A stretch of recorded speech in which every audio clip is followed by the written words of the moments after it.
Hello, welcome back to my channel.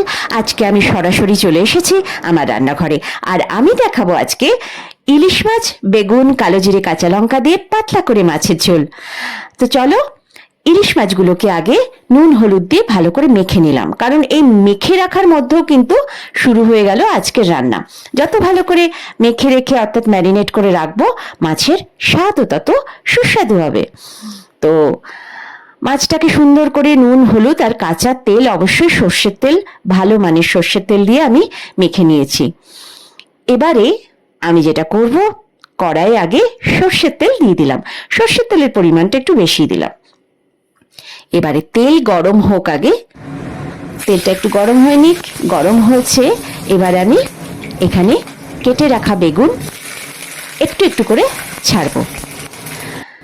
তারপর আমি এখানে পরিমাণ মতো নুন এবং অল্প পরিমাণে হলুদ দিয়ে একটু নাড়াচাড়া করে বেগুন আমি ভেজে নেব। বেগুন কিন্তু অবশ্যই এখানে বেশি লালচে করে ভাজবো না, হাফ সেদ্ধ করব, যাতে পরে ঝোলে দিলে বেগুনটা আর ভেঙে না যায়। তো চলো আগে বেগুনটা ভেজে নিই।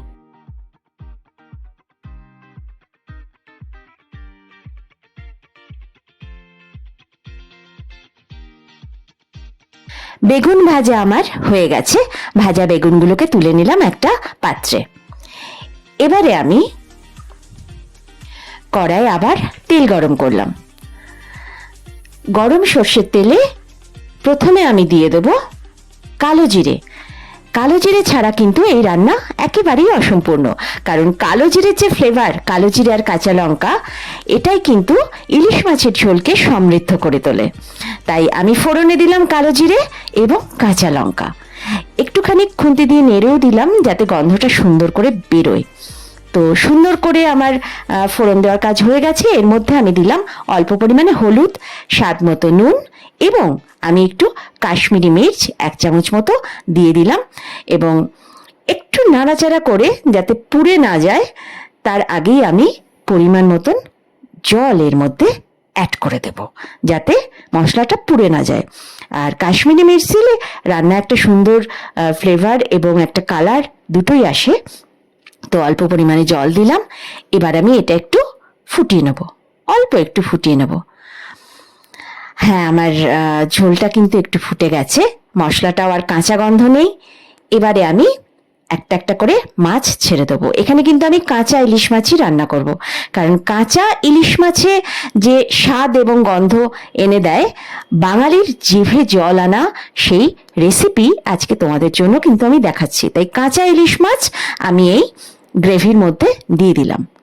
এবার আমি ইলিশ মাছ বেশি নাড়াচাড়া করা যায় না, কারণ ভেঙে যায়। চেষ্টা করছি একটু ঝোলের মধ্যে ডুবিয়ে দিতে।